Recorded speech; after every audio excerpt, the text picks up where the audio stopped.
Good evening. The time is now just around 7 o'clock. The Wayzata Public Schools Board of Education organizational and regular meeting for Monday, January 12th, 2026 will please come to order. Will the acting clerk please call the roll? Heidi Cater, Here. Alicia Little, Here. Paris Bende, Here. Valentina Ayers, Here. Sheila Pryor, here, Dan Ginestra, Here. Milan Sahoni, Present. Chase Anderson. Here. Thank you. We have a quorum. Please rise to recite the Pledge of Allegiance. I pledge allegiance to the flag of the United States of America and to the republic for which it stands, one nation, under God, indivisible, with liberty and justice for all.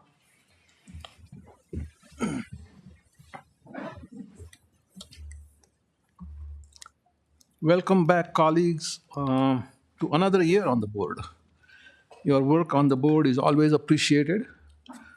Let's make this year a great one for the district. If you wish to speak during the audience opportunity to address the board, please fill out a form at the back of the room and hand it over to our district admin assistant, Amy Guys, sitting to my right. This evening, there is a slight change from the regular agenda. We will first do the oath of office for our new and returning board members. This first meeting in January is referred to as the organizational board meeting, where the board is required to elect its officers, the chair, vice chair, clerk, and treasurer, among other organizational approvals. This is required per state statute 123B.14. The term of each officer is for 1 year. I'm acting board chair until a chair is elected, following which the elected chair will conduct the rest of the meeting. Let's begin with the oath of office for our new and returning board members. I will join Alicia and Heidi at the podium.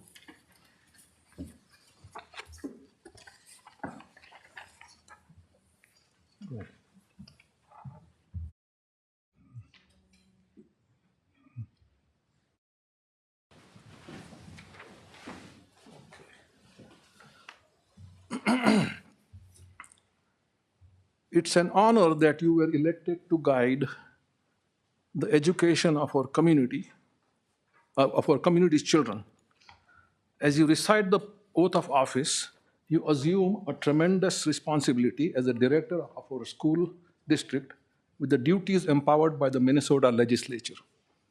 This power puts you and the other members of our school board in the position of being both morally and legally responsible for equitable, quality education of every student in the district. In carrying out this responsibility, you will be asked to fulfill the roles of vision, structure, accountability, and advocacy. In providing vision, the board, with extensive participation of the community, envisions the community's educational future and then formulates the goals, defines the outcomes, and sets the course for the public schools. To achieve the vision, the board establishes a structure and creates an environment designed to ensure all students the opportunity to attain their maximum potential through a sound organizational framework. Because as a board, we must be accountable to the community, we must ensure a continuous assessment of student achievement and all conditions affecting the education of our children. As board members, we serve as education's key advocate on behalf of students and our community schools to advance the vision for our schools.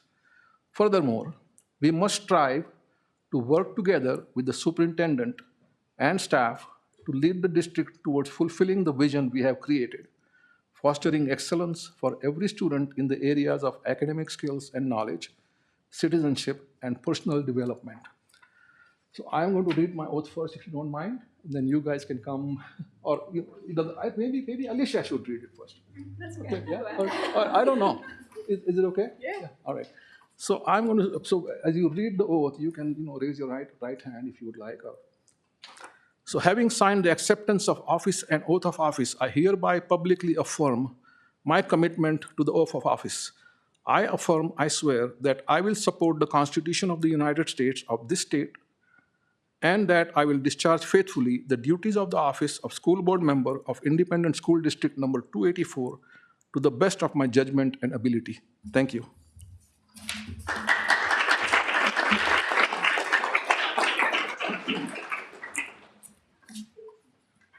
Having signed the acceptance of office and oath of office, I hereby publicly affirm my commitment to this oath of office. I swear that I will support the Constitution of the United States and this state, and that I will discharge faithfully the duties of the office of School Board Member of the Independent School District Number 284, Go Trojans, to the best of my judgment and my ability.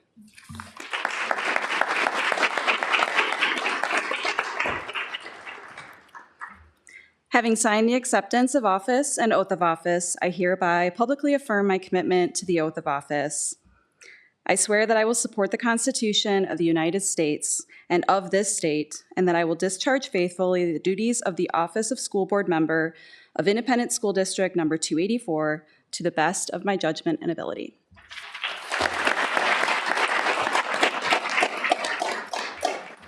Congratulations. Let's head back to our seats then. Thank you so much. Sorry. Come on up, Chris.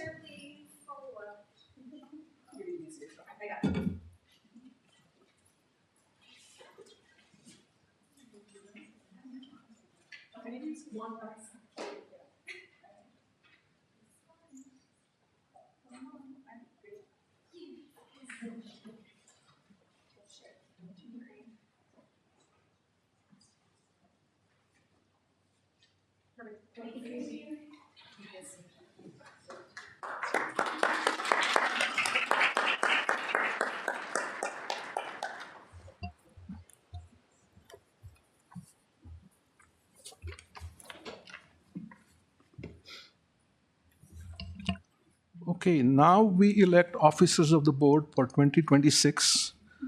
I, as acting chair, will call for the election of the chair. Once the chair is elected, that chair will call for the election of the rest of the officers. Let's begin with the election of the chair. Are there any nominations for chair?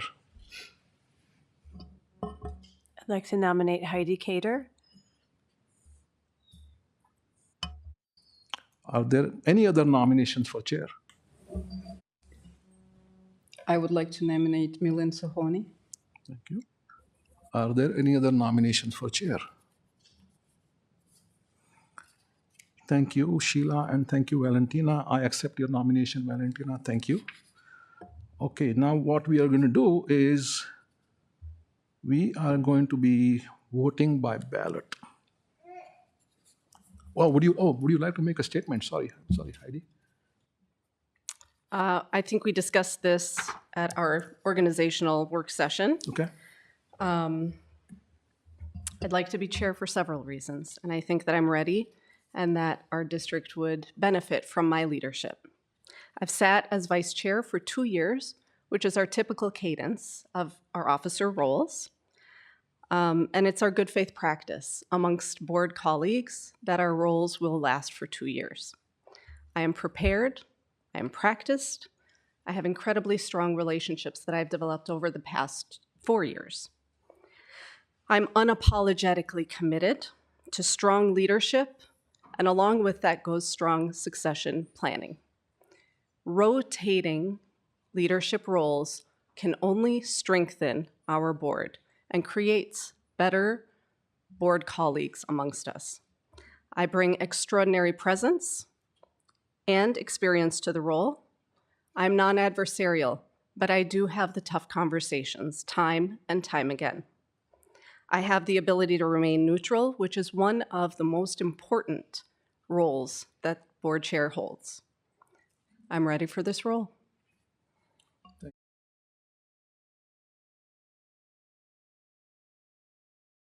my microphone. Thank you for the commitment and perspective each of you brings to this board. Our diverse viewpoints strengthen our shared responsibility to serve our students, families, and community well.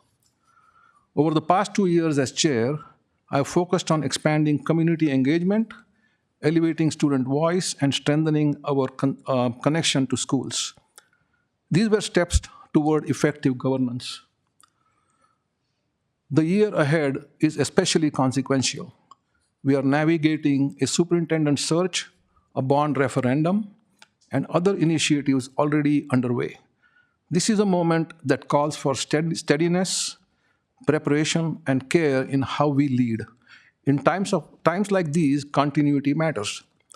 My decision to seek another term as chair is driven by the work ahead and the benefits of continuity in a critical year. It is driven by the belief that elections are a part of a healthy governance, and so the voice of the entire board can be represented. My leadership approach is grounded in listening, collaboration, transparency, and accountability. My leadership roles with Minnesota School Boards Association, Minnesota School District Liquid Asset Fund, and the Consortium of State School Boards Association has further reinforced what effective board leadership requires, particularly during complex moments. While our board has often rotated, rotation is not a policy. Our policies allow us to elect officers based on the district's needs, and when more than one member is willing to serve, an election is appropriate and healthy governance. As noted by a board member previously, there were some years when no one expressed interest in serving as chair, and rotation was a practical solution then. If elected chair, I will continue to lead with trust, inclusion, and follow through. I am mindful of the commitment the role of a school board member requires, and I would be honored to earn your support to be chair and work alongside you as we navigate the journey ahead. Thank you very much. Okay, so now what we will do is, in front of you, there is a little piece of paper. There are 4 pieces actually for the 4 different positions. So you pick the first one, which says chair on the top, and then write your name, write who you are going to vote for, either Heidi or myself, and then pass that on, this to your right, and then to your left to Sheila, who will read the votes.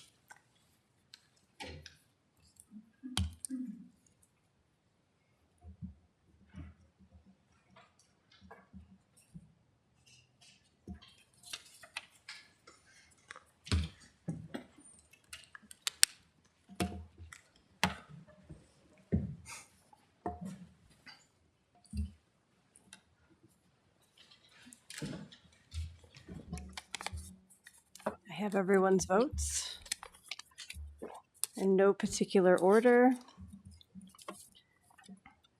Heidi Cater votes for Heidi Cater. Valentina Ayers votes for Millen Sahoni. Paris Bende votes for Millen Sahoni. Alicia Little votes for Heidi Cater. Dan Ginestra votes for Millen Sahoni. Millen Sahoni votes for Millen Sahoni. Sheila Pryor votes for Heidi Cater. So that's 4 votes for Millen Sahoni and 3 votes for Heidi Cater. Thank you, Sheila. So Millen Sahoni has been elected chair for 2026, and I will now chair the rest of the meeting. We will now move to the election of vice chair. Are there any nominations for vice chair? I'd like to nominate Sheila Pryor. Are there any other nominations for vice chair? Are there any other nominations for vice chair? Hearing none, Sheila Pryor has been elected vice chair by acclamation. Congratulations, Sheila. We move on to election of treasurer. Are there any nominations for treasurer? Mr. Chair, I would like to nominate myself for the role of treasurer. Thank you, Dan. Any other nominations for treasurer? Any other nominations for treasurer? I would like to nominate myself. Okay. So we have Dan Ginestra and Heidi Kader wanting to become treasurer. So we will have to go through the same process that we did for the chair. Oh, did I not say 3? Okay. Are there any other nominations? Thank you, Amy. Okay. Hearing none, we will do the same process that we did for the chair. And please write down your choice.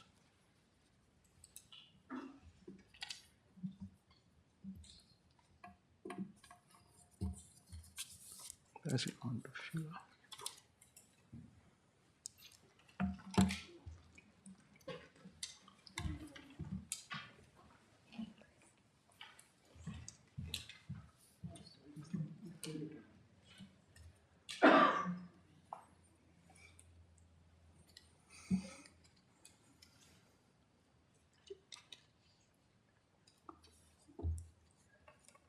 Go ahead, Sheila. You want to read the what? Oh, I'm sorry. Okay. I thought Paras picked up hers too.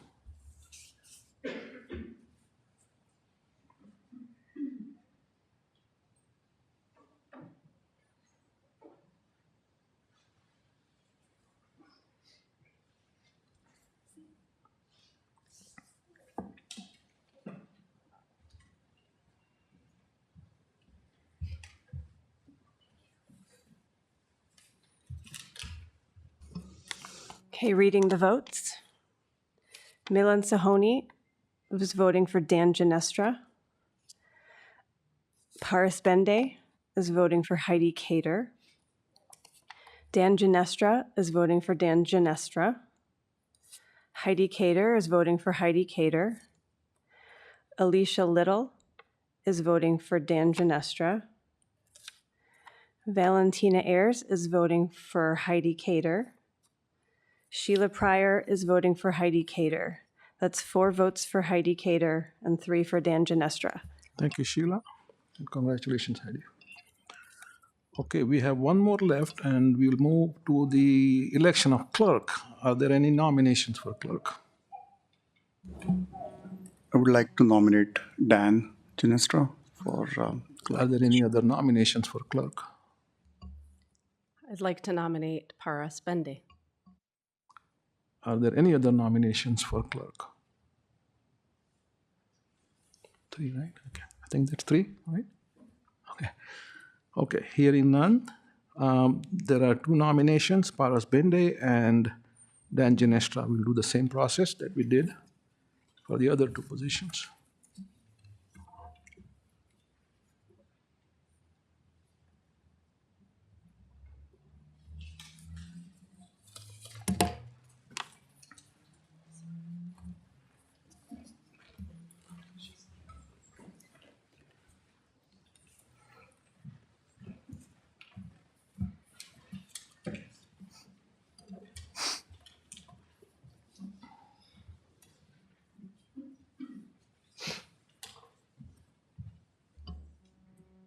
Okay, reading the votes.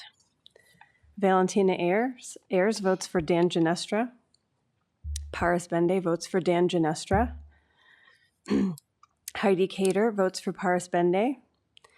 Dan Ginestra votes for Dan Ginestra. Milan Sahoni votes for Dan Ginestra. Sheila Pryor votes for Dan Ginestra. And Alicia Little votes for Paris Bende. Dan Ginestra has 5 votes, Paris has 2. Thank you, Sheila. So congratulations, Dan, on becoming clerk. All right. So we now have officers for the board of the board for 2026. Thank you, Dan. Thank you, Heidi, and thank you, Sheila. Sorry, I forgot to put her, for your dedication and willingness to serve. Also, a happy, healthy, and safe New Year, everyone. I would first like to say thank you to my colleagues for your trust in me. I'm truly honored and know that it is a heavy lift which I cannot do without your help. In return, in collaboration with the administration, I promise to perform the duties of chair to the best of my ability while being focused on the district roadmap and the commitment to each and every student.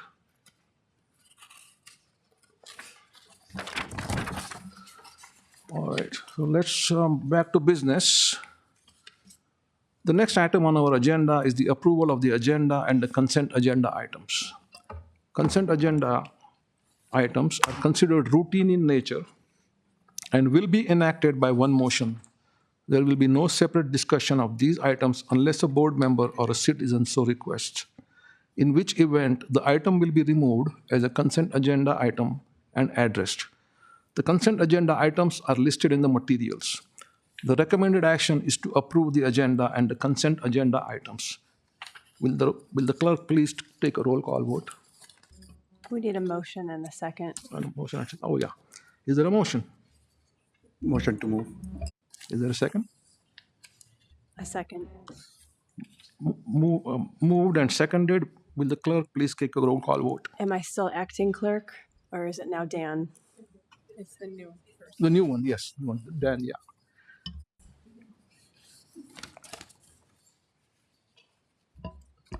Colleagues, Dan Ginestra votes yes.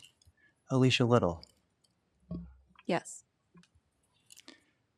Paris Bendy, Yes. Sheila Pryor, Yes. Heidi Cater, Yes. Valentina Ears, Yes. Milan Sahoni. Yes. Thank you. We have an agenda.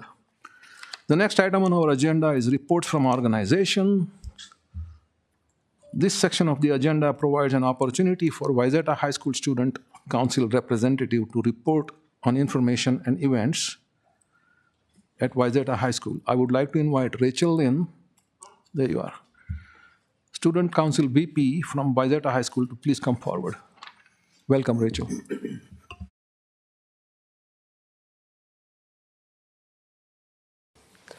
Good evening, Superintendent Anderson, members of the board, and everybody else gathered here tonight.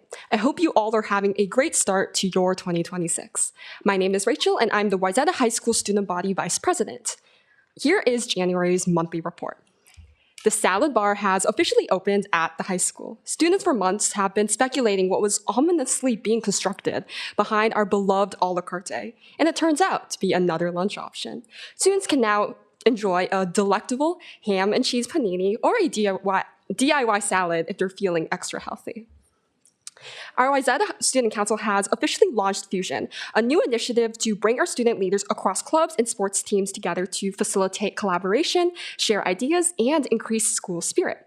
Our first meeting took place last week with over 50 members, where we discussed school culture and provided student input for the new superintendent search. Our athletics and academics are on a roll. Our varsity dance team is top 5 in the state for jazz and kick, while boys basketball is the best in the state, winning all games so far except for one. Our Science Olympiad placed second at a recent invitational, and at the 72nd Youth and Government Conference, 2 Wayzata officers were successfully voted in by their peers into the mock government.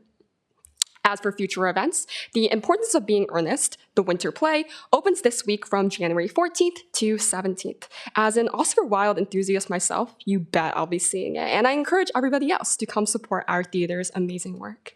DECA and BPA regionals take place next week physically at our high school, where students across the state compete in various career-oriented challenges to advance to the state level.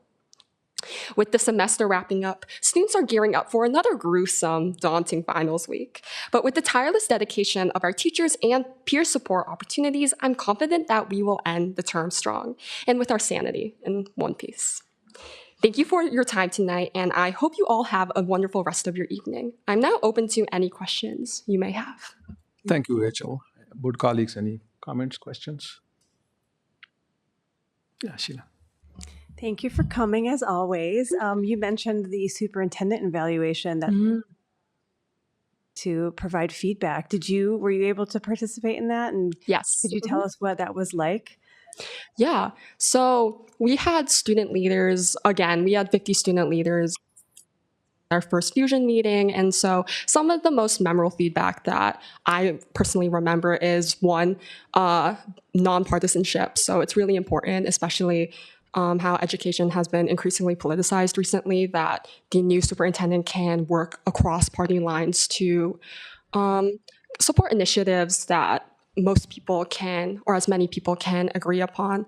Another facet that was really highlighted was for the next leader to have a vision and know exactly what they want to accomplish when they step forward, especially as I think Mr. Sahoni mentioned earlier with the referendum and all the increasing changes that are happening recently. It's really important that our superintendent is focused on supporting these new initiatives and also having a plan. Thank you for sharing that. And I hope everybody's taking advantage of the surveys as well, because that's going to be really important to get as much input as possible. So thank you for sharing. Yeah, Heidi. So thanks for coming, as you always do. I have to say your descriptions are getting better and better as time goes on. So I have two questions. One, theater tickets. How does one purchase theater tickets? Can you buy them on the spot, or do you have to buy them in advance? How I've personally bought the tickets is through Vanco. So if you search up Wayzata Theater, there should be a Vanco link available. I believe tickets are around $12 to $15 each. I have a theater person with me right now. So do you remember? Do you know how to? Do you want to come? Yeah. Yeah, so you're going to go to whstheaterre.com because we're fancy. And then there should just be a links or a tickets button, and it'll take you to the Vanco directly. Yeah. Perfect. I highly appreciate fancy, so thank you. The next thing I just wanted to mention is last year was my first year judging in DECA, and I just have to say it was so fun. My husband and I are doing it. We do it as a couples thing now. So we're going to be there, and I'm really looking forward to that. And do you know if volunteers are still needed for judging? Ooh, I personally don't run DECA, so I have no idea. But I imagine the more the merrier. So if anyone is interested in, I do run BPA as well, so that maybe I should give in a little plug for that. But if you just reach out to the Wayzata DECA email or BPA email if you're interested, I'm sure we'll find an opportunity for you to judge. Volunteers are always welcome. Wonderful. Thanks so much. Yeah. Thank you. Okay. I totally agree with Sheila about having as many people take the survey as possible. It's true that the school board decides who the next superintendent is going to be, but I think it's a community effort. Everybody in the community, teachers, staff, students, parents, administrators, everybody actually participates, is involved, and provides feedback that the board takes seriously, and then decides on who the next superintendent will be. So I think it's a very, very important thing, and we are glad that the students have taken that survey. Thank you for coming, and hope to see you next month. Thank you. And we appreciate having that opportunity to sort of inform the next search, as this will be our future superintendent. Yes, thank you. Thank you. All right, the next item on the agenda is recognitions, and I will join Dr. Anderson at the podium.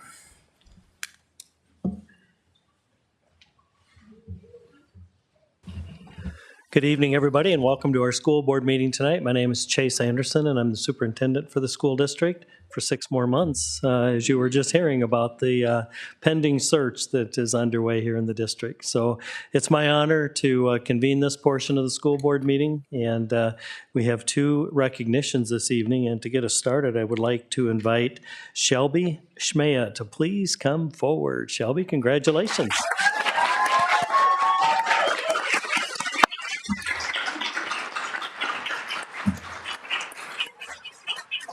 You have an impressive cheering squad here for you tonight. Before we give Shelby an opportunity to make a couple comments, I'm going to share a really nice tribute to her that was submitted on her behalf for this honor. We are thrilled to recognize Shelby Schmea, 5th grade teacher at Birchview Elementary School, as the January Employee of the Month. Shelby embodies our Birchview motto of "At Birchview, you matter." In every interaction with students, staff, and families, she goes above and beyond to make sure each and every student feels seen, valued, and capable while supporting her colleagues with care, guidance, and positivity. Shelby's unwavering dedication while supporting her colleagues with, Shelby's unwavering dedication, leadership, and can-do attitude make her a true model for our school community and a shining example of what it means to put students and people first. A fifth grade teammate shared the following about Shelby's support, care, and leadership. In any profession, especially teaching, it is important to understand your own strengths and how to use them to your advantage, while also having something you consistently strive to become. Shelby embodies the educator I hope to be. There is no shortage of superlatives to describe Ms. Shmea, as she is a model of consistency, punctual, professional, and able to adapt to whatever curveball is thrown her way. She is truly gifted, and as someone returning to the profession, it has been such a gift to be a part of Shelby's team. Whenever I'm aware or unsure or unclear of what I am doing, I can always look to Shelby for guidance. I know I speak for many when I say that Shelby has made a positive impact on me and on our team. In addition to her classroom excellence, Shelby serves as Birchview's professional development lead teacher, working countless hours to ensure our professional learning is meaningful, student-centered, and engaging for staff. Her leadership in this role comes naturally, and her influence extends beyond our building. Shelby has had the opportunity to present at both state and national level on PLCs, and sharing the powerful work happening at Birchview and elevating our collective practice. Most importantly, Shelby's impact is felt deeply by her students. She has a unique ability to see the best in each and every child, helping them feel included, important, and confident in themselves as learners. One student shared, "Ms. Shmea tries her best to understand you and what you need. She makes me feel included, important, and good about myself. Our classroom is a safe place to make mistakes and learn from them. I love Miss Shmea." Birchview is incredibly lucky to have such a gifted and talented educator in Shelby Shmea. Through her leadership, positivity, and unwavering commitment to students, staff, and families, she continues to make a meaningful difference in our school community, and we are proud to celebrate this well-deserved recognition. Congratulations, Shelby. It's all yours.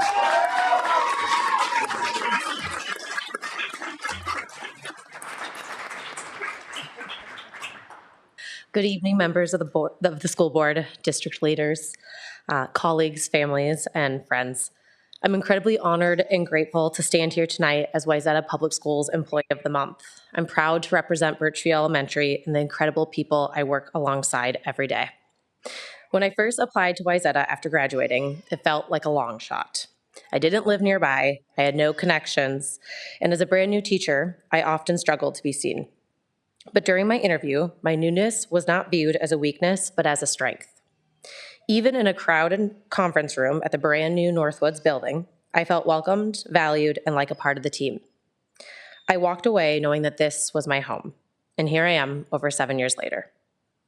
That sense of belonging became my anchor during my early years, which included a global pandemic, school changes, and new grade levels.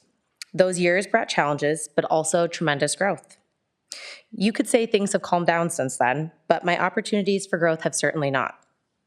In the past few years, I've had the chance to serve on our building leadership team, participate in and help lead after-school clubs, act as our building professional development lead, attend conferences, and even present at them.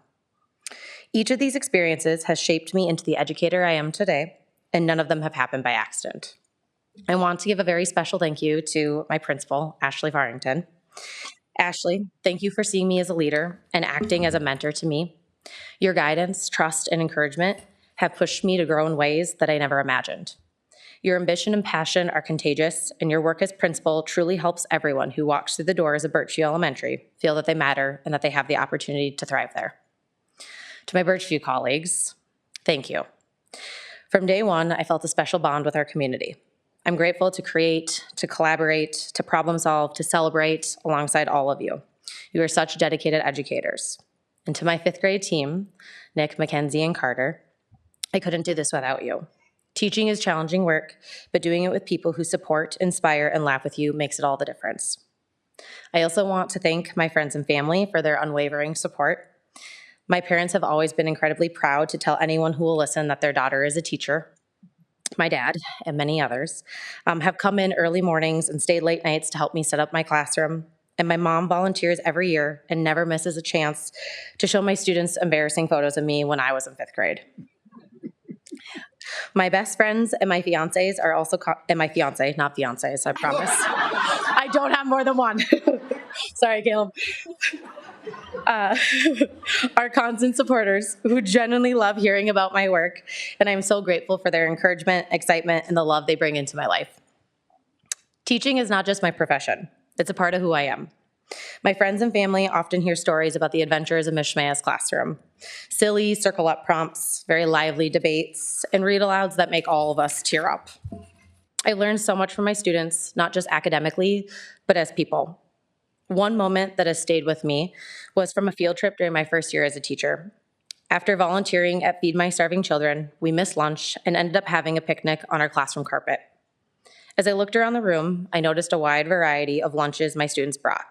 What started as a simple meal turned into a moment of curiosity and connection, as students shared about the foods they ate and why those foods were meaningful to them. It became a powerful reminder of the vibrant diversity within our classroom community. That experience has encouraged me year after year to find new ways to get to know my students beyond academics, ways that help us better understand one another and the world around us. My students continue to teach me every day. When they heard about this award, their cheers filled Birchview. And that energy is what fuels me. They bring joy, perspective, and constant learning, whether through meaningful conversations or the latest generation alpha slang. I do want to give a special shout out. I have a student here tonight, so thank you, Ben, and your family for being here to support me. Thank you. As I think about what's next, I'm not exactly sure what my future holds, but I know that I'm very excited for it. I'm passionate about continuing to grow, about making positive change, and learning alongside this incredible community. And I know that Wayzata Public Schools will continue to support me along the way. Thank you again for this incredible honor. It truly means so much to me.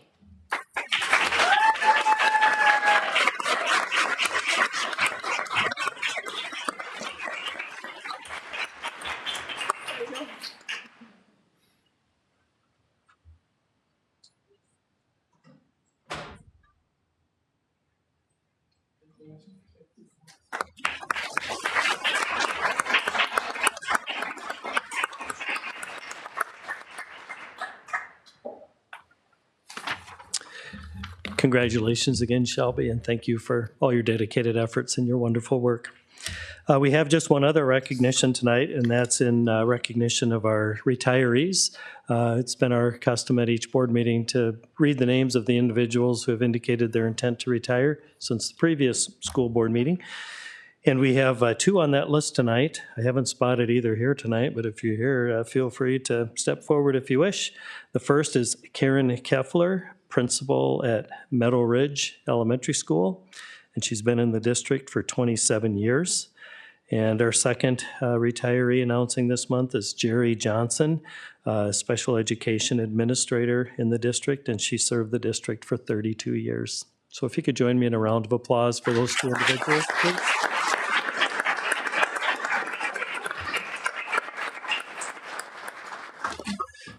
And on that note, I'll again say thank you for being here this evening and joining us for the recognition portion of the school board meeting and for being here. We hope you have a wonderful evening. And at this time, I'll turn it back over to Board Chair Sahoni, and we'll move forward with the remainder of the meeting. Thanks again. Congratulations.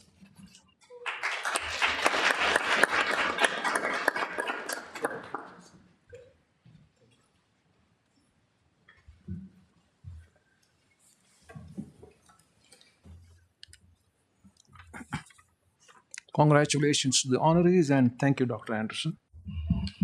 And now we have the highlight of our regular meetings, the school spotlight presentations. Tonight, we are joined by Birchview Elementary, and I'll turn it over to our Executive Director of Teaching and Learning, Dana Miller, to make the introductions. Dana? Thank you. Members of the board, Superintendent Anderson, it is my pleasure tonight to welcome Birchview Elementary to our school spotlight. And with us, we have Principal Ashley Farrington, and the topic tonight is going to be on the extracurricular activities that they have added this year as part of their student experience goal, and so they will be highlighting that. So with that, I'm going to turn it over to Ashley and his team. Thank you.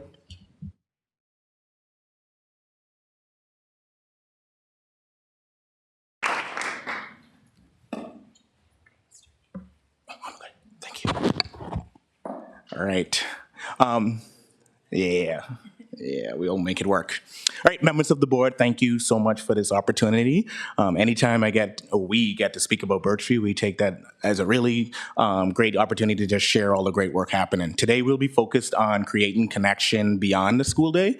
Some of the things that we've done to add more opportunities for all of our students to participate.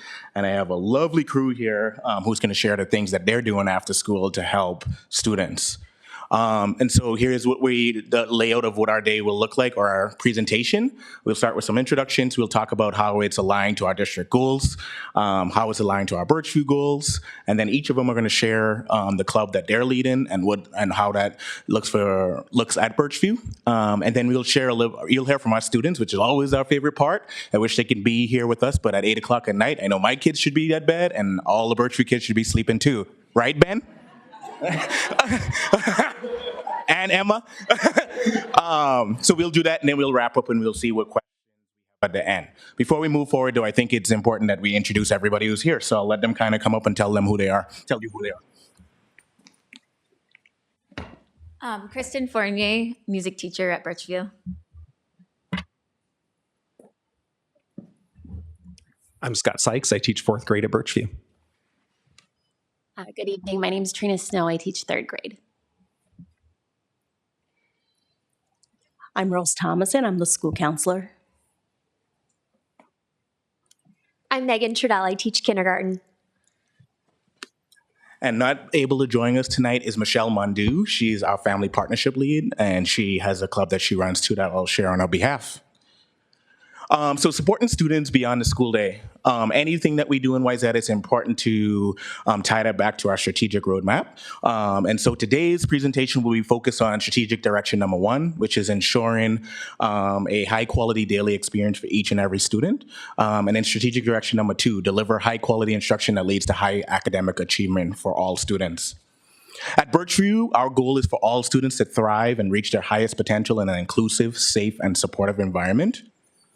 And we do that by setting 2 goals for ourselves each year. We have an academic goal. Today's presentation will be focused on our student experience goal, which at Birchview is we want 100% of our students to respond yes to the question. At Birchview, we say you matter. Do you feel like you matter at our school on our final survey in May?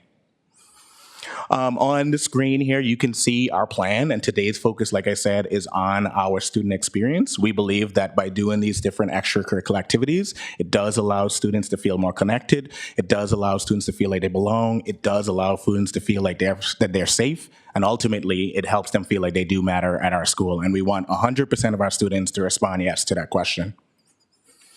And so since COVID, really, when I started as principal, we kind of had to do a pause of all of our extracurricular activities.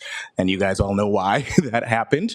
But since then, I've had many teachers and staff members approaching me, can we do this? Can we do that? Can we do this? And the answer, in my opinion, is I need to make it happen. And the easiest way to do that is by saying yes. If they're willing, why not let them do it? And so we have 7 different extracurricular activities that we do at Birchview.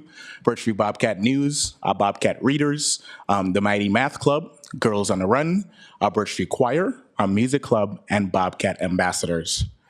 And so moving forward, I'm going to call them up in each individually, and they'll give you a quick snapshot of what their extracurricular activity looks like.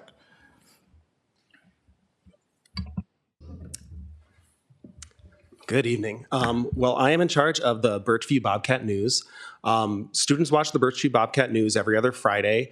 We choose 2 anchors from 4th or 5th grade, and they get to insert a lot of personality by introducing themselves, introducing all of our segments. The segments that we include in each broadcast include the Pledge of Allegiance, the Bobcat Pledge, principal announcements, and the Birchview Moments. Birchview Moments is a slideshow. Our staff works incredibly hard to include a lot of different students participating throughout highlights and just showing off the wonderful things that happen at our school. And the Birchview Bobcat News really strives to amplify students while building connectivity and belonging at Birchview. Awesome. Thank you, Scott. All right, Megan is going to come up and explain Bobcat Readers. Hi.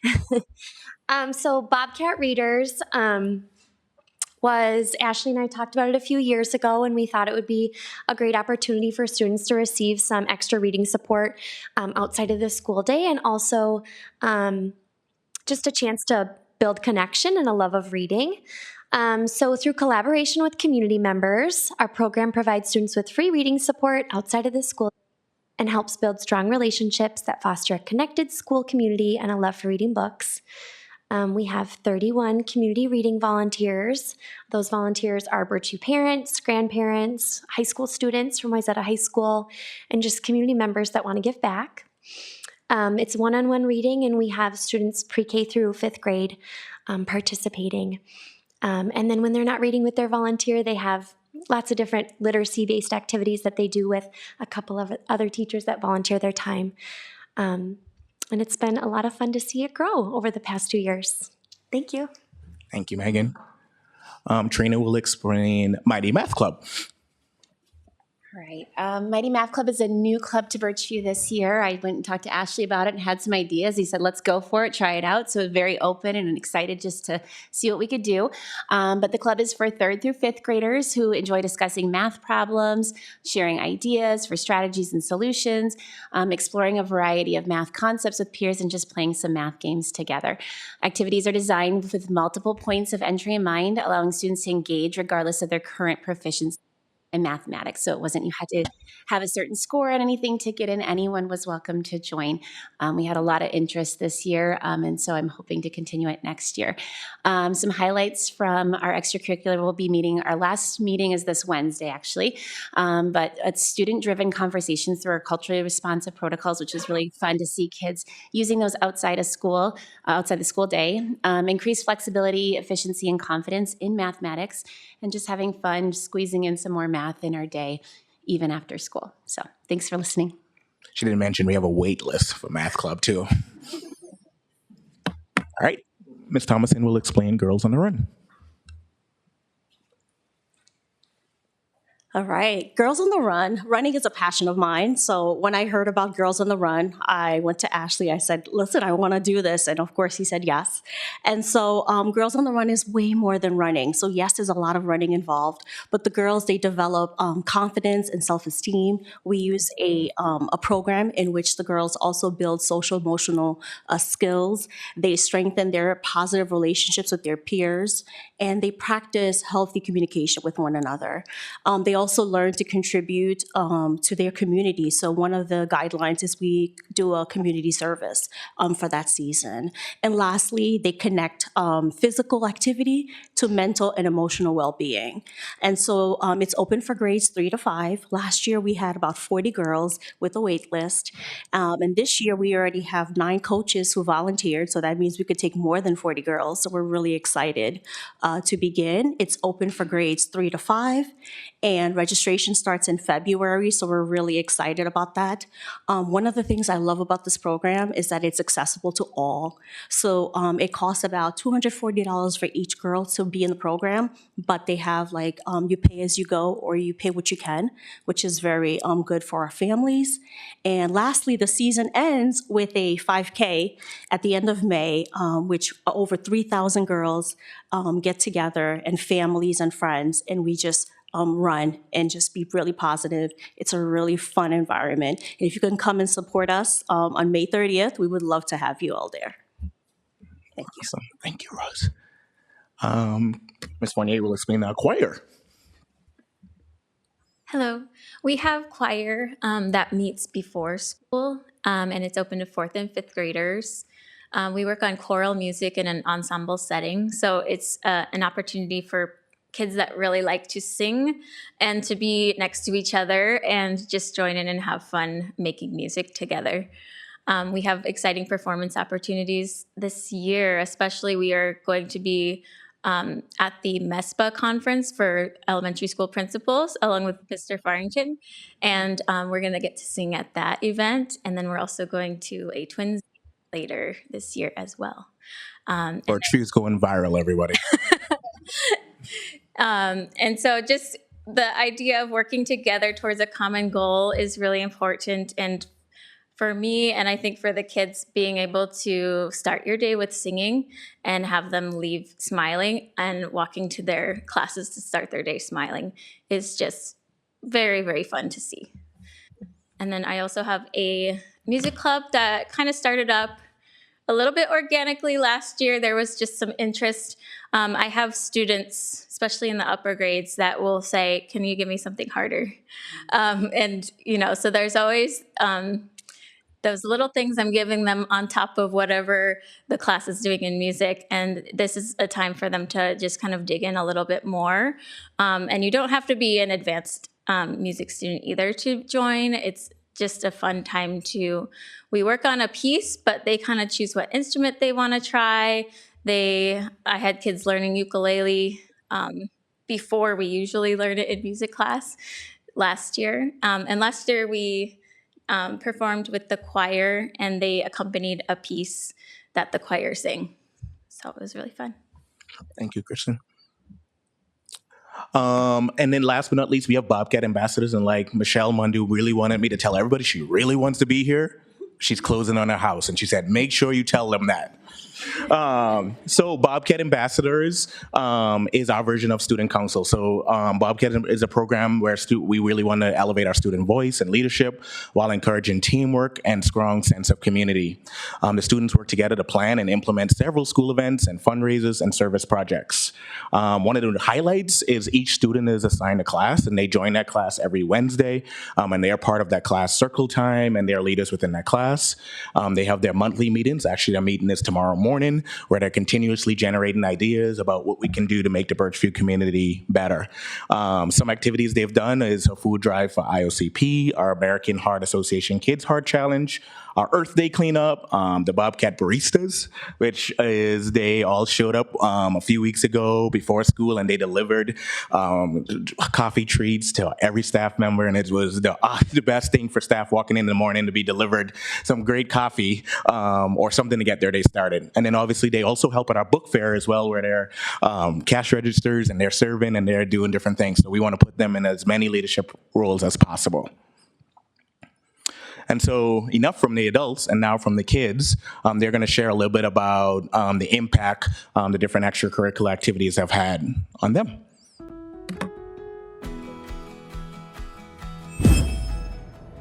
Hi, my name is Margot, and something about choir that makes me feel more confident and connected with others is that I get to sit around other people that are in upper grades and my grade, and I can connect with other people. And it's fun singing with all the other people to make it sound good. Hi, Ellie. Hi. What did you like about Bobcat Readers? Reading with my Bobcat reader and having so much fun because you gotta eat snacks and you gotta read books and have a lot of fun. Thank you, Ellie. Bye.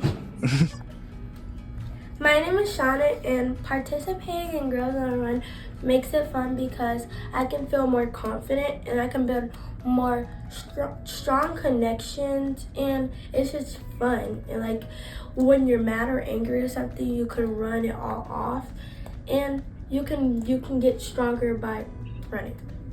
What I like about the Birchview Bobcat News is that everyone gets to share their personality on there, and we all get to see what's been happening around our community. And it's also fun to be an anchor because like at the end you get to do a fun thing when you say make it a great day. Hi, I'm King Neil. I'm a 5th grader, and something to like about Bobcat Ambassadors are they are kind, they're always here to help, they listen to you when you need to listen. You can come to them for problems, and not just teachers or the principal. They love to help out, and that's kind of why I became one, because I love doing that too. Mighty Math Club teaches me math, but so much more. It helps me meet my fun need too, because I get to play games and do SD mysteries. My name is Hazel, and I think Girls on the Run is really great because you get to laugh with people you don't know and you feel more connected. My name is Abrielle, and what I like about choir is that I get to connect with other people who love to sing too.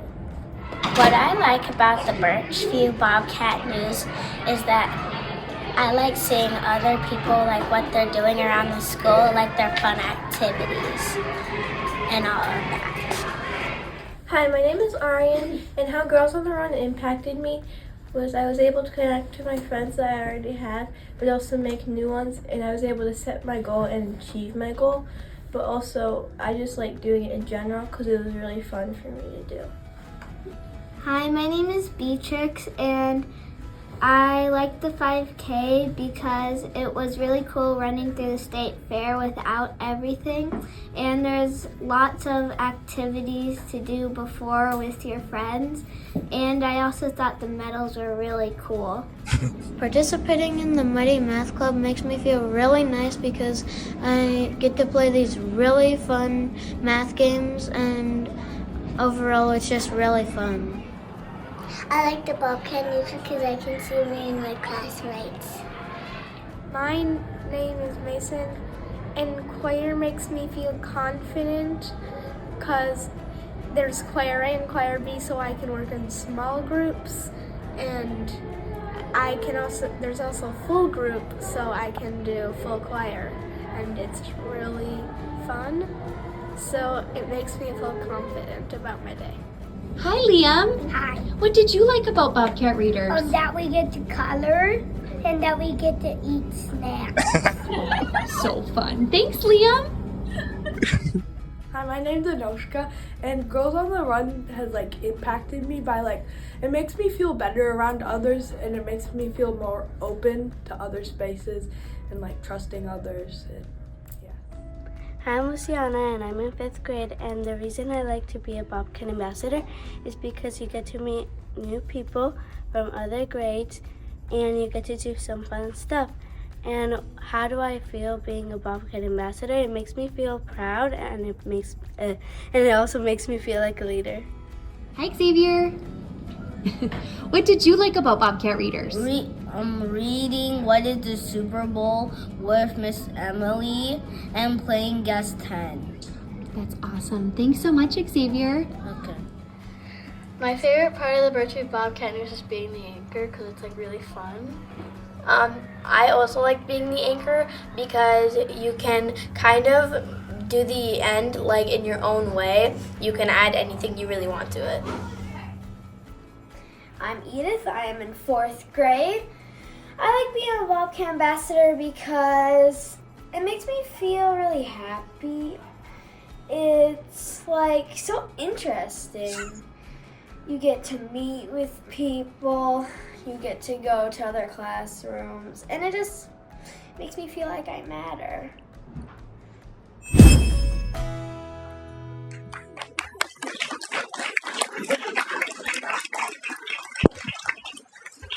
Well, I think that's an appropriate way to end it. And that's really our goal, is to give every child a space. You can see that having this opportunity, we believe that the support beyond the school day contributes to our student experience.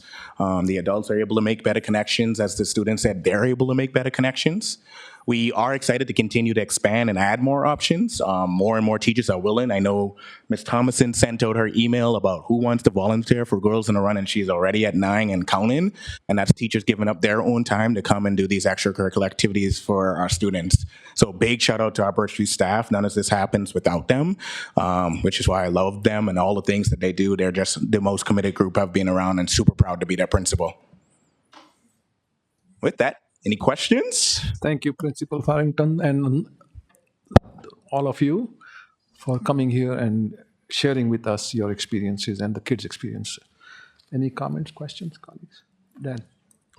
Mr. Farrington, you mentioned there were other ideas that individuals have been putting forward for clubs or extracurriculars. I was curious if you could share some of those. Yeah, for sure. We had a sports camp that happened about 3 years ago, so students are begging for that to come back. Mr. Reynolds, our PE teacher, put on a variety of different sports activities that kids can do with him. Mr. Reynolds is also a big rugby player, and we just don't know if we can do rugby at the elementary level yet. But that's an idea that's out there. Students are always asking me about art club because they're invested in that. However, community ed has an art club already going on, so students are able to sign up through that avenue. So we haven't explored that yet. So those are a few. Those are to name a few. Excellent. Thank you. I would just like to thank you, especially from a parent's perspective. I know how impactful these after-school clubs were for my own children, And I love seeing how many of them are a little bit later in the elementary age. I feel like we hit a point, at least with a couple of my kiddos, where a lot of kids get so busy with their own extracurriculars that they would go door to door looking for friends, and everyone is busy doing things. And so when there were similar children, that they maybe didn't know in their own classroom, and then especially it helped the transition to middle school for sure too. So thank you guys all for taking the time to do this after school. Like, it really means a lot. Thank you, Alicia. Thank you for the details. I mean, it's always great to hear, especially when you hear kids' experience and how that makes difference. Question is, how do you share lesson learns or what worked well with other buildings? Is there any forum where you guys share ideas, maybe things that worked well in one building, you take it to? Oh, you mean as a principal team? As principal. Yeah, I think we can do a better job of talking about how we can spread the knowledge around extra activities. So I think that's an area we can talk about, because I think which is why I wanted to do this presentation, we're so focused on what's happening from 8 sometimes there are other opportunities. So to answer your question transparently, we need to talk about that more, how we can continue to grow those efforts. However, I do know on the community ed side, we do know that community ed is offering many different options. At Birchview, we have art club and chess club, and the list goes on. And so how do we continue to expand on that? To Alicia's point, students are craving for this opportunities to just be with their friends and their teachers more and have a better and have a great experience. No, great. I think that will definitely help, especially kids who are in sports. They talk to each other because everybody's in different school. And I have personally experienced that when there are 3 girls from 3 different schools, they'll start talking about their classes and how it happens. And you could see that they feel that experience difference, if you will. But if there is a forum where you can share ideas and lesson learns, and if we can try and implement what works best in other buildings, I think that will be really helpful. Absolutely. Absolutely. I know as a dad, both of my kids are in Bobcat Readers, and my son wasn't as excited until he saw his younger sister do it. And then she came home saying like, oh, look at all the things I'm doing. I get an adult and then I get a snack. Everybody talks about snacks. And now he would rather read with the Bobcat Reader volunteer than with mom and dad. And so we're like, well, if you want to read with them, great. That means you accomplish our goal. So that's another way that Megan and I talked about, is it's just a way to give students who are a little hesitant in reading to make it more exciting. And so that was a big part of that too. Yeah, thank you. Thank you. I have a question about Readers Club. Pardon me? I have a question about Readers Club. Readers Club. Yep. Because I'm just curious. First of all, many of them after school. What do you do about busing? Some schools are struggling with that, for example. Yeah, that's a great question. We so right now we have parents pick up, but busing is on our radar, and we've been in talk. We've talked a little bit to. Remind me her name. Sarah Griffin. Yes, and so she's kind of been our next step for getting busing, because we do think it could open up a lot of doors for a lot more kids. We also thought about maybe going the targeted services route.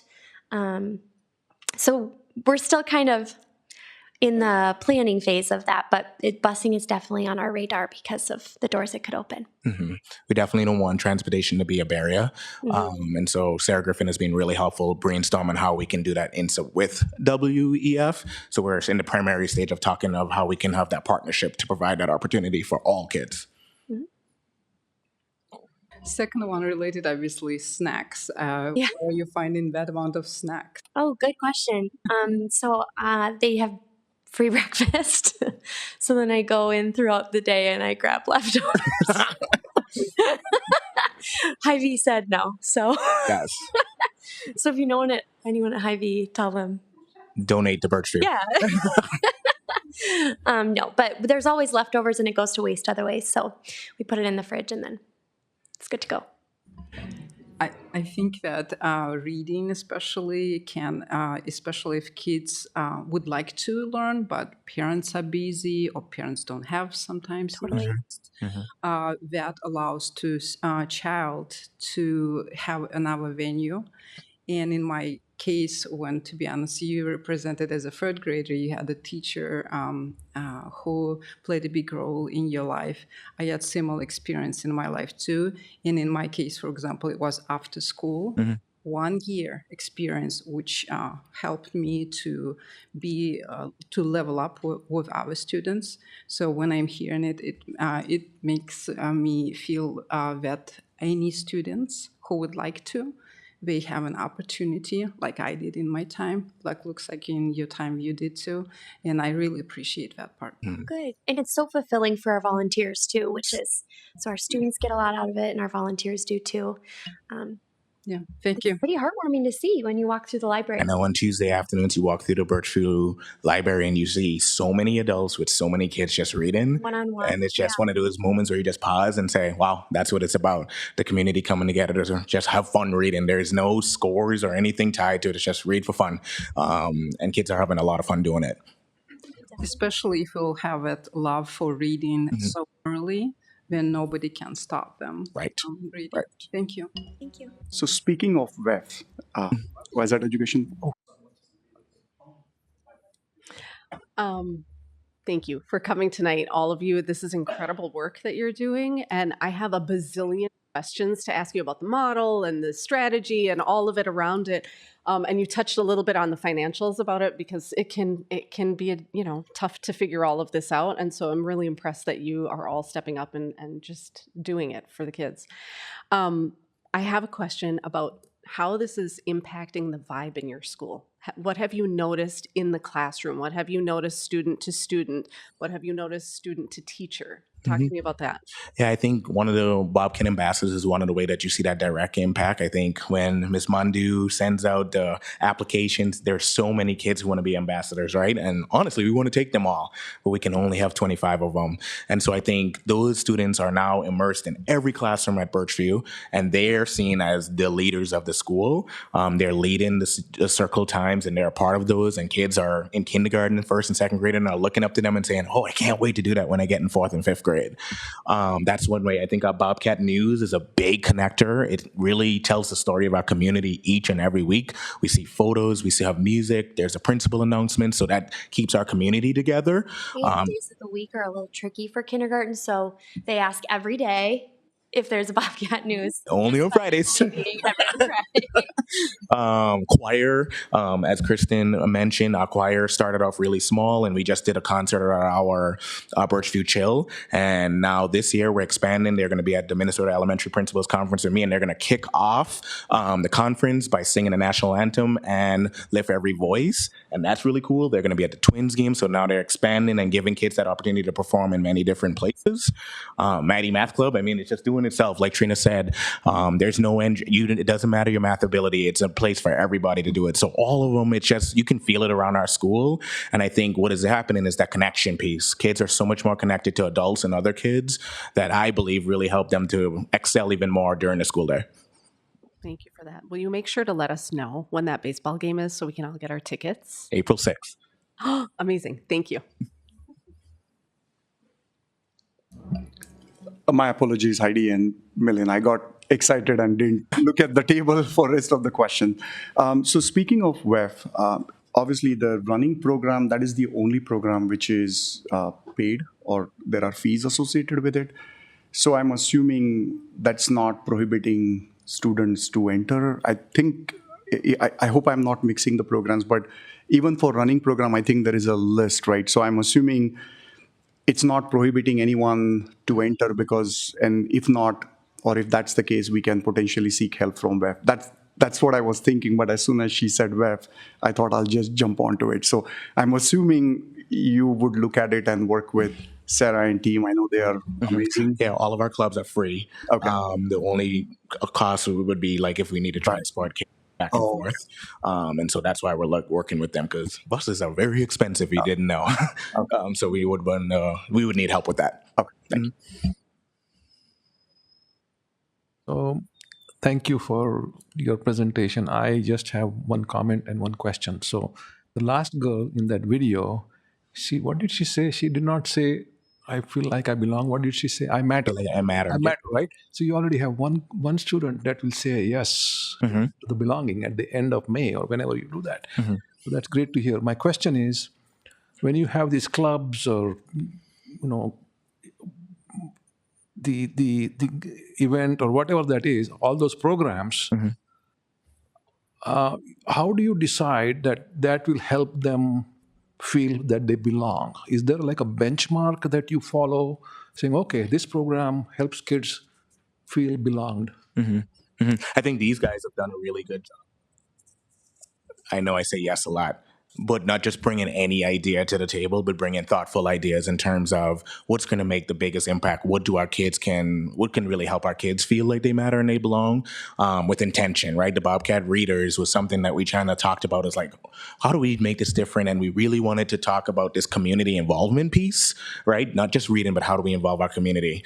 So to answer your question, I think we're constantly asking our kids these questions. And when they say yes to the question, you matter, like what makes you feel like you matter? And kids are able to identify some of these different things as reasons why they feel like they matter at our school. So I think our survey is a big measurement, right? Because I think it tells us whether or not the things during the day or outside of the day are contributing to that. And do you do that survey only at the end of May or in May? We do it. We do it at the beginning of the year in the fall. Okay.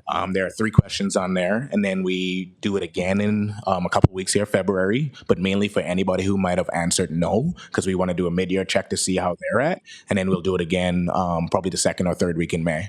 Okay. Yep. All right. Thank you. I don't have any other questions. Thank you again for coming and appreciate everything you shared. Thank you for all the work you guys are doing and giving us a seat at the table to share all the amazing work at Birchview. We really appreciate that. Thank you.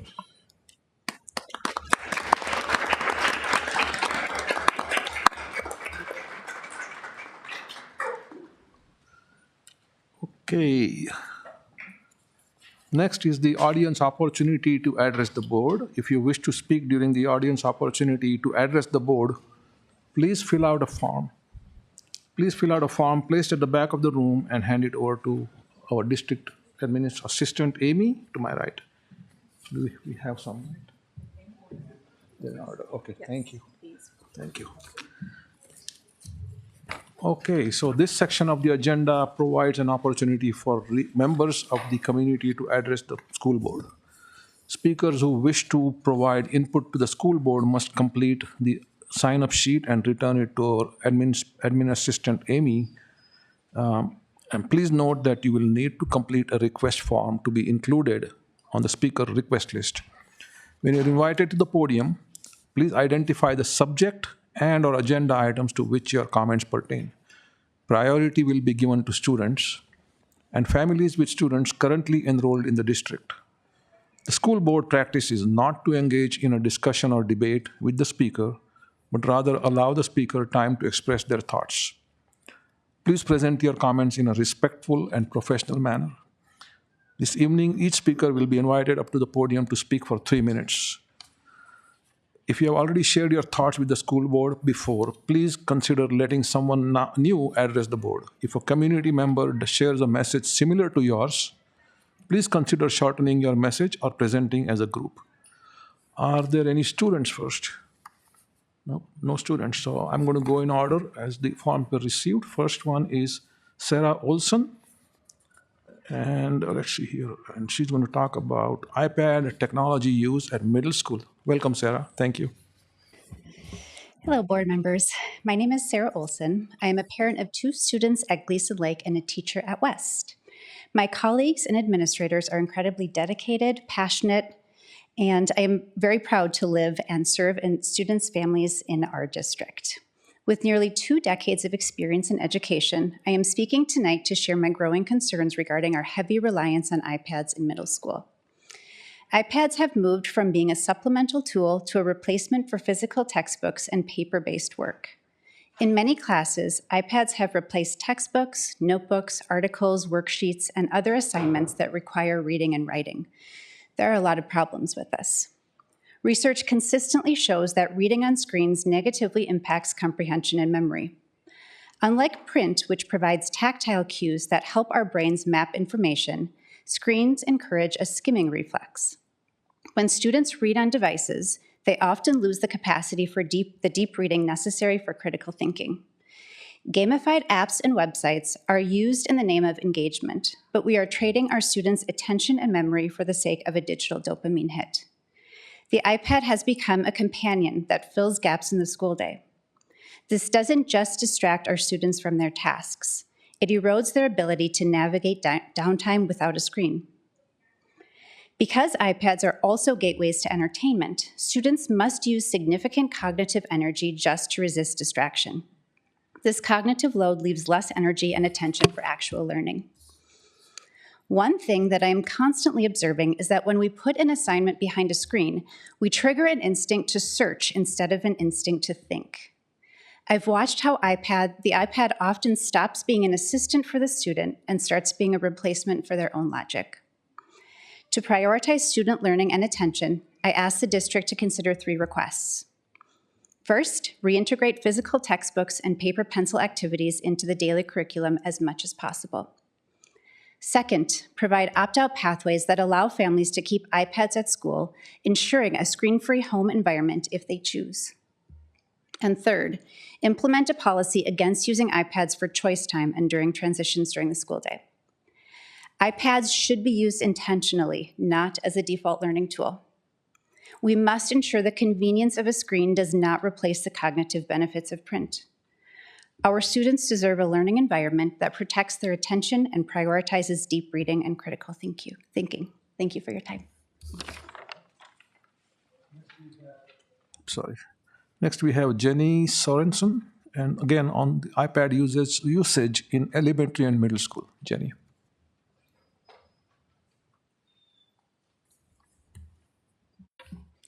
Good evening, members of the board and Dr. Anderson. Thank you for the opportunity to speak today. My name is Jenny Sorensen, and I have 3 children in the Wayzata School District. I have 2 children at Greenwood Elementary and 1 student as a 6th grader at West Middle School. I'm here to also share my concerns around the growing reliance on iPads for both classroom learning and homework, especially in middle school. During the pandemic, screens were essential. But as we've returned to in-person learning, it feels like we haven't fully recalibrated. What was once an emergency solution has quietly become the norm. I'd like to paint a picture. When my 6th grade student comes home from school, she immediately opens her iPad to do her reading, her homework, her practice tests, and her group projects. She brings home no worksheets, no textbooks, and almost no paper. Even vocabulary, something that used to involve writing on note cards, is now done entirely on the device. Just last week when I asked her if she'd prefer to write the vocabulary words out, she told me her teacher prefers that she use the iPad so she can track completion. A large portion of her school day is also spent on the iPad. Teachers are constantly reminding students to get off Safari and to get off YouTube. The same device used for instruction is also the gateway to every distraction imaginable. Research shows that students often last only a few minutes on a screen before their attention drifts. And I think many of us can relate. We pick up our phone to do one thing, and suddenly we're somewhere else completely. Now imagine you're 12 with a developing brain, and that level of temptation sitting inches away from you all school day. Based on my daughter's experience, she is spending roughly 3 to 4 hours a day between classroom and homework on her iPad. That feels significant. And it's not something I was prepared for when she entered middle school. I've seen the impact in elementary school as well. My elementary school student used to love reading. He always had a book in his hands. Over several months, I watched the enthusiasm fade. Reading became a chore. When I asked what he was reading during his independent reading, he told me he could just go on his iPad and read short sports stories. A year later, his reading stamina has still not fully recovered, and that worries me. I want to be clear, I'm not anti-technology. I'm just asking for balance and intentionality. I'm asking the board to request data on how much instructional and homework screen time students are actually getting each day, how it varies by grade in school, and how that aligns with learning outcomes and district priorities, especially reading. I encourage the district to build in more screen-free learning and study the results. Our children deserve an approach to learning that supports their development, their focus, and their love of learning. Okay.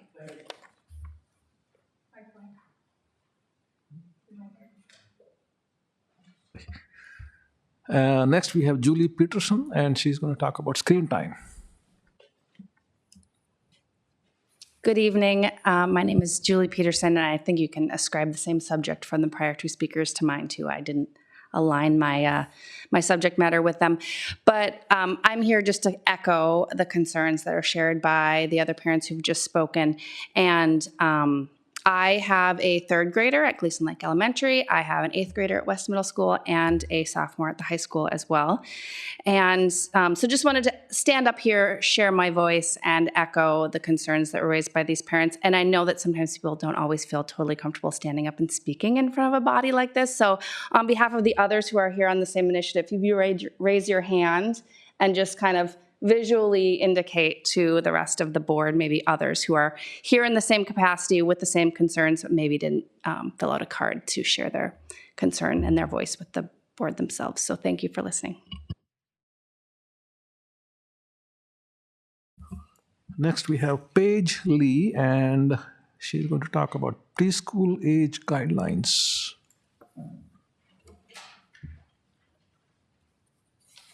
Hi, my name is Paige Lee. I am a parent in the district, and I am also a reserve staff member. I have two children in the district. One of them is a brand new baby who ECFE. We've participated in ECFE for the past 4 years. We started with my oldest, who I am here to talk for because she doesn't know how to yet. We were recently informed last week that the district has chosen to change the guidelines regarding preschool registration and pre-K registration. With this, it is limiting those with summer birthdays into having to either wait until May to hope that there is a spot in pre-K or preschool, or go outside of the district, or being pushed into kindergarten. Many of these students, their parents are choosing to hold them back, or what is called redshirting, to give them an opportunity to develop socially and emotionally to be able to match their peers.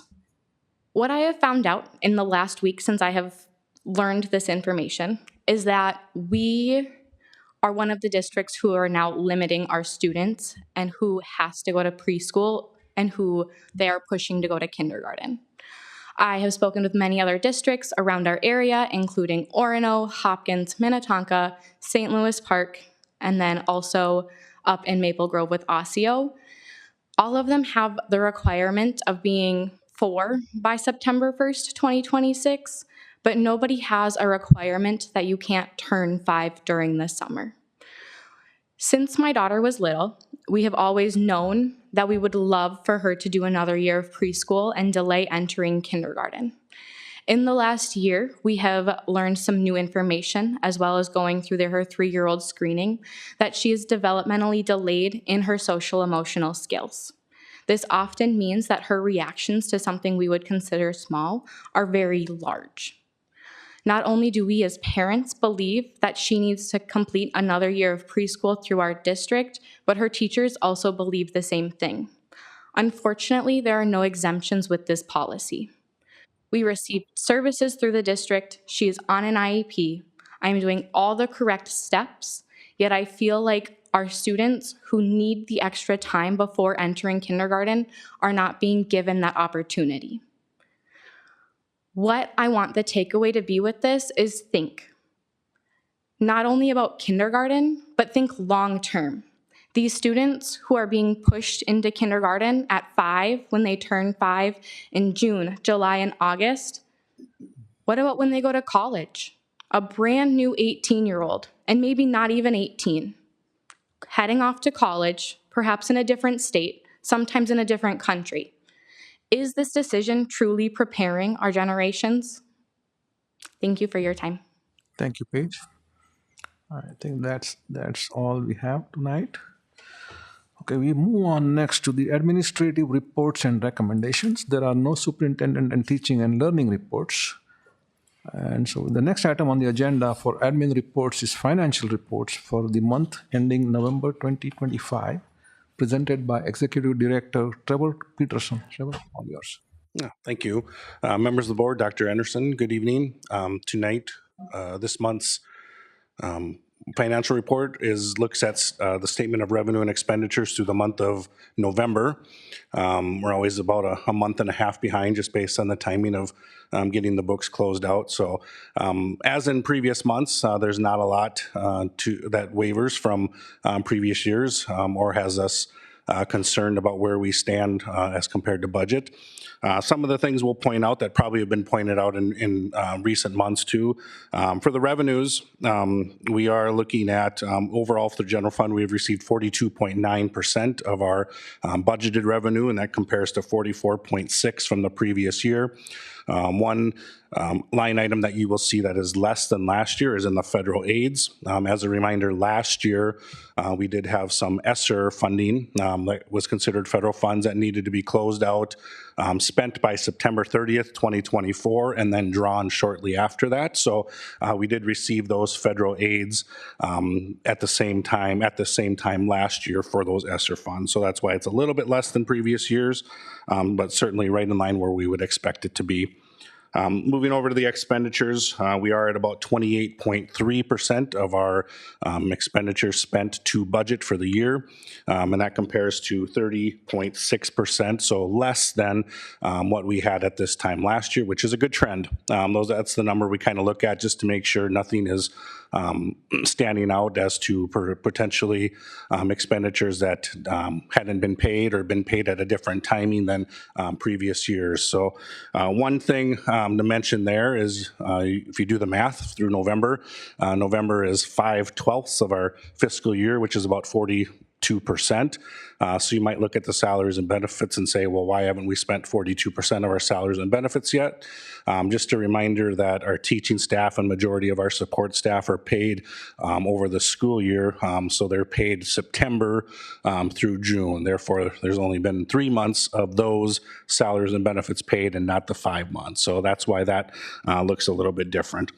The other thing that I will draw to your attention to is in the cash report. We do have about $78 million in cash in our bank account. If you look at the far right side, that's a number we have been monitoring as far as what the interest rates are doing. For the last year or so, those interest rates have been north of 4%. And for the first month, it has dipped below that at about 3.97 or 3.87, 3.84, depending on what account those funds are in. So that is something we are monitoring as we do have interest earnings as a revenue budget line item in our budget. So certainly as those are expected to continue to go down, we'll monitor how that affects not only our cash flow, but also our budget. Also, last week, we did have the finance committee of the board look at it and maybe a little bit of a more deeper dive into these reports like we normally do. But with that, I'll entertain any questions you might have. Thank you, Trevor. Any questions, comments, good colleagues? Yes, Balash. So Trevor and team, again, thank you for all the due diligence. It's always good to do those deep dives and learn more about the finances, numbers. So really appreciate all your help and support. I know you had presented, again, Truth in Taxation and few other PowerPoints in the past, and you had articulated where those LTFM adjustments are. So if you look at just the statement, your budget is lower than the expenditure. That doesn't mean we are losing money. It's just, the accounting aspect, right? So I know with, obviously the referendum coming up, everybody is focusing on finances. Some community members may not have heard or seen the previous presentation. Would you be able to touch on those two numbers? So if somebody is hearing this for the first time, at least they have context and they can go back and review some of that material. Yes, thanks for pointing that out, Paris. So what you see is for the general fund, the total revenue, the budget is about $232 million, and the expenditures is about $237 million. So that is what he is referring to when he says that looks like maybe it's upside down, where expenditures exceed revenue.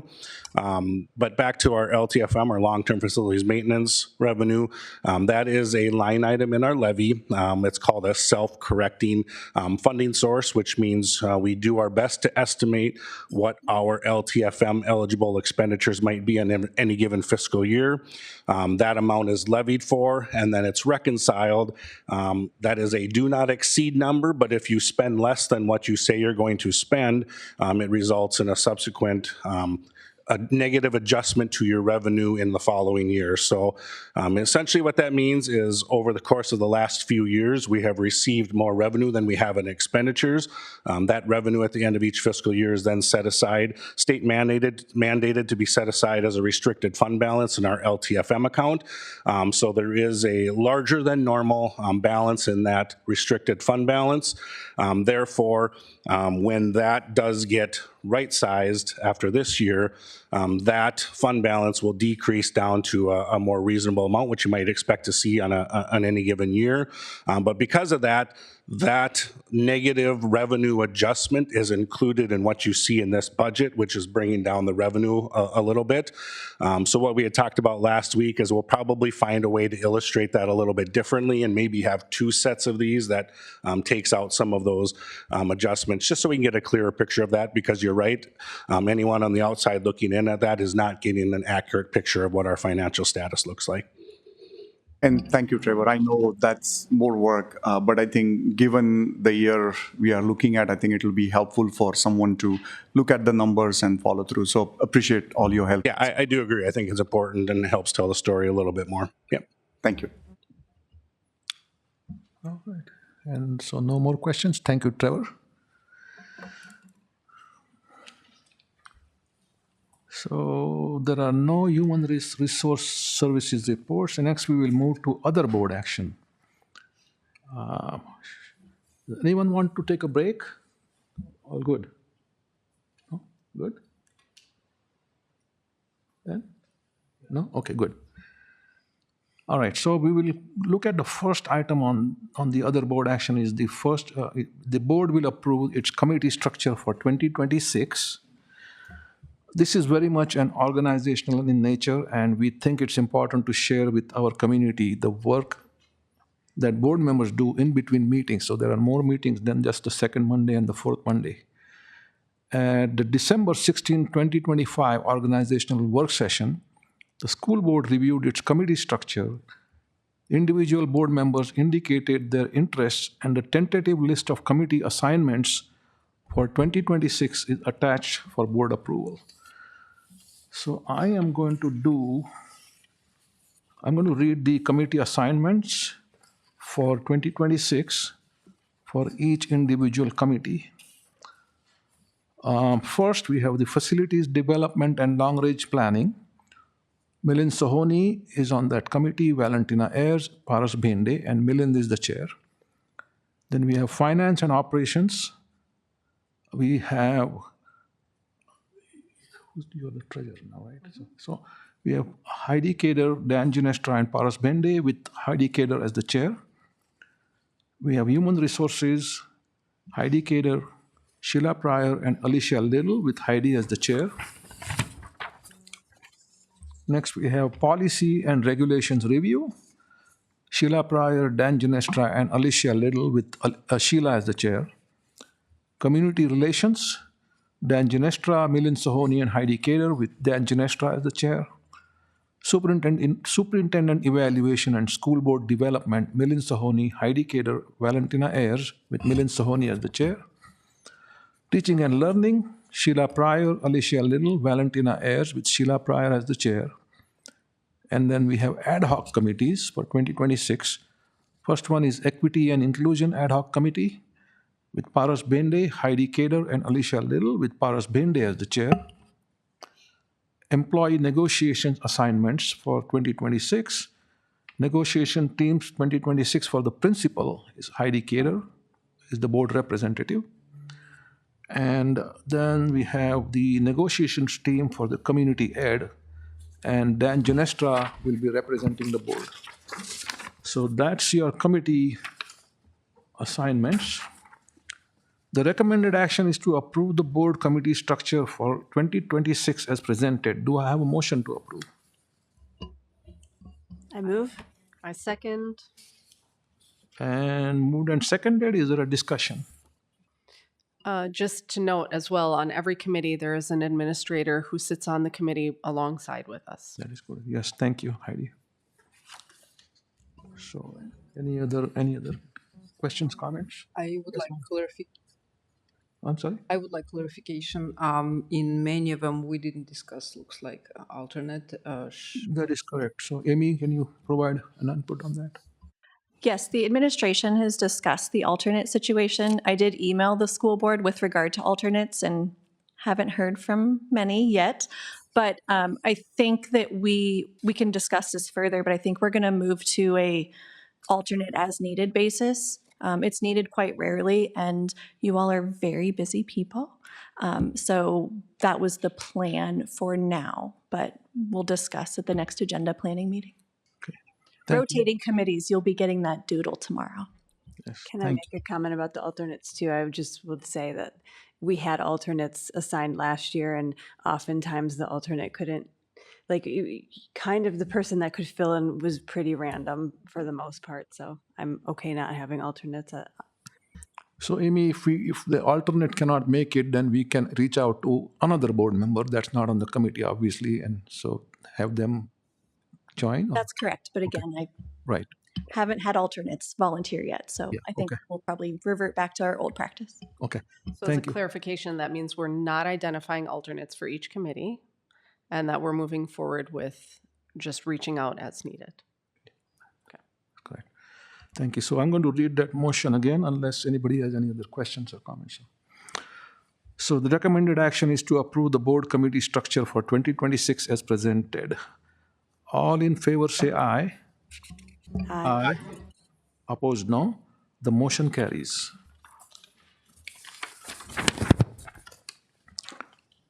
Also at the December 16, 2025 organizational work session, the school board reviewed the member appointments made to the community and professional organizations.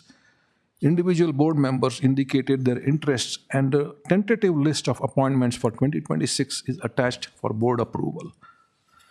Once again, I'm going to read the names of the appointees. The first one is the Association of Metropolitan School Districts, also known as AMSD. The board representative is Heidi Kader. Citizens Financial Advisory Council, CFAC, board representative is the Finance Committee. All of the committee is the representative. Community Education Advisory Council, board representative proposed is Valentina Ayers. Curriculum Instruction Technology Advisory Committee, also known as CITAC, and the board representative will be Alicia Little. Intermediate District 287, board representative Dan Genestra. Brightworks, board representative Heidi Kader. Minnesota School Boards Association, MSBA, board representative Minil Sohoni. Minnesota State High School League, MSHSL, board representative Milin Sohoni. QComp, board representative Heidi Kader and Sheila Pryor.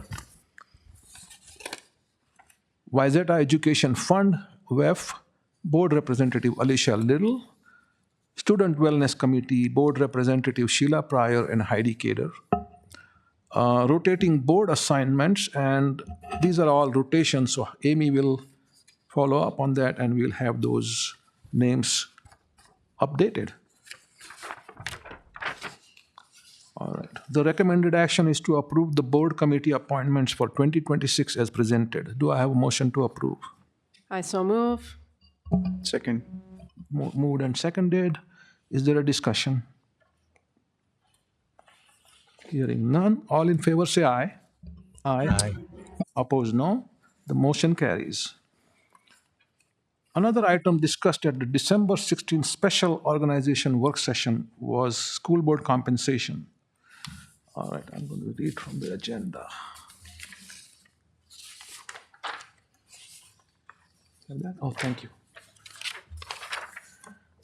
So in accordance with Board Policy 220, Board Member Compensation and Expense, the Wayzata School Board must annually recommend a compensation plan.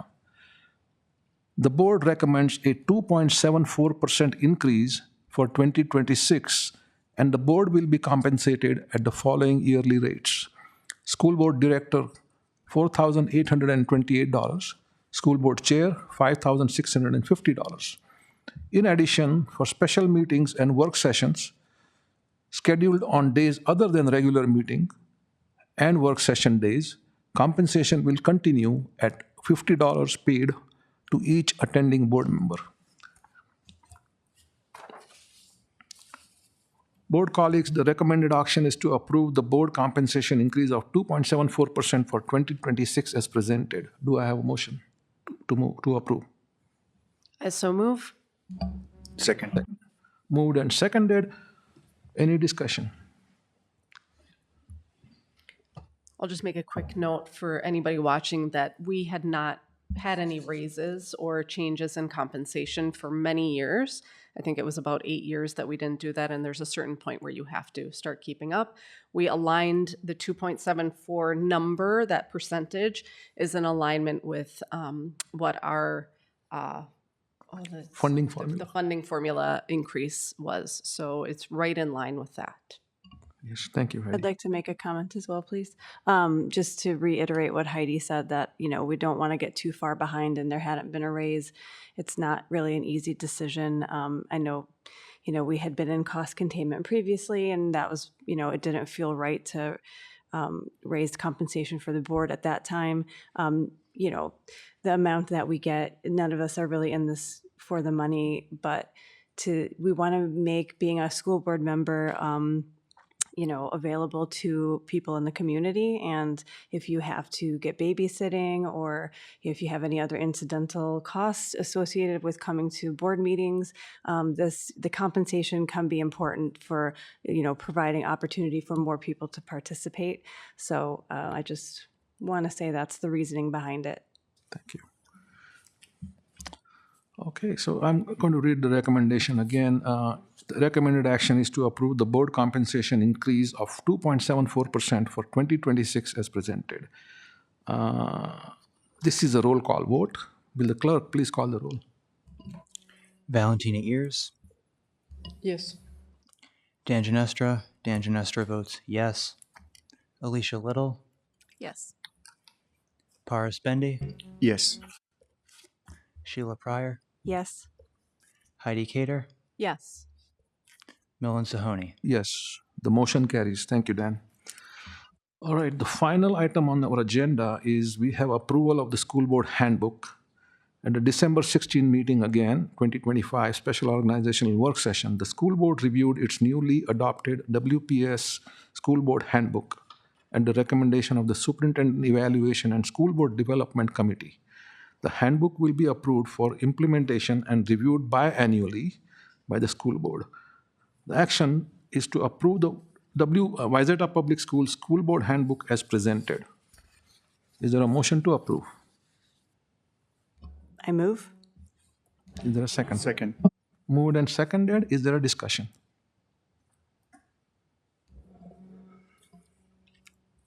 Yeah, Valentina, go ahead. I would like some questions. I sent my questions via email, and I didn't get, to be honest, I feel like as if right now this handbook is still is as a draft. It's not finished product, because there are some things I feel like need to be added to handbook. Okay. Anyone else? Are we, with the handbook, to get something started, to have it, even if we add to it later, I'll be supporting having something currently. And I feel like as a board, we should, it can be a document, a living document that we can change as we go along. So I hope that Valentina's suggestions we can discuss them at some point and add them in as needed.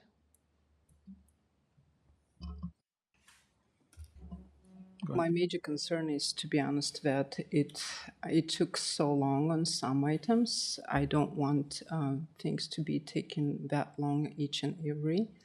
I put some items, like, to be honest, it was a superintendent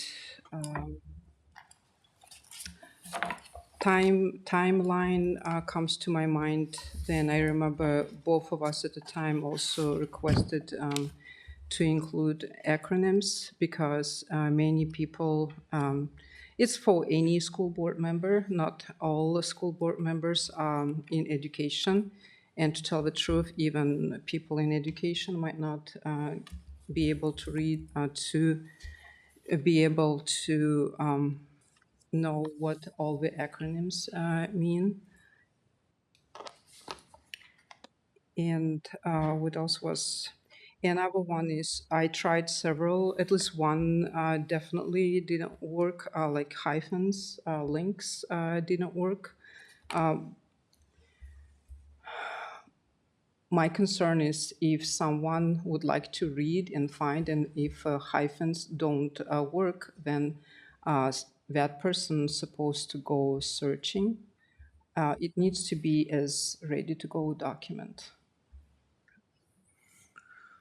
So what we discussed in the organizational work session was that it may not be a perfect document, and that this would be, our version 1 is typically not, completely done, but it's a good starting point, and we have it in the handbook and also in this resolution that it'll be reviewed biannually. And so it seems to me like the prudent thing to do would be to approve it tonight, and then we can get on a cadence of review. But without approval of it, you're not going to be on a regular schedule to approve it.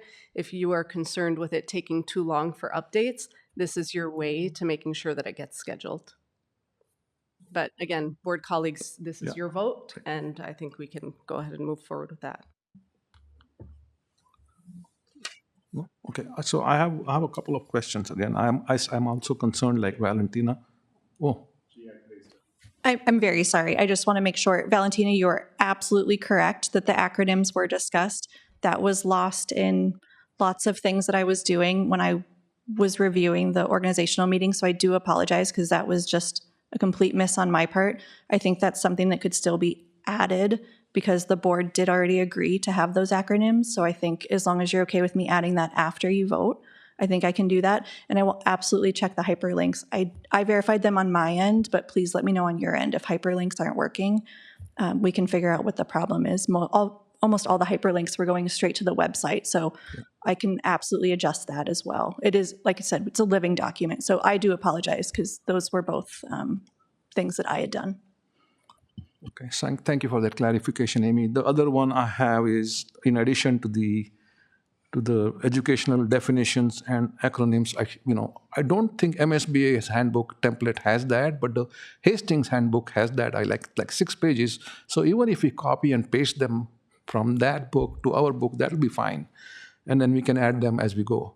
The other one I wanted to ask was, similar to our policies, I don't see any statutes and date stamps at the end of that handbook. And Hastings, again, has those.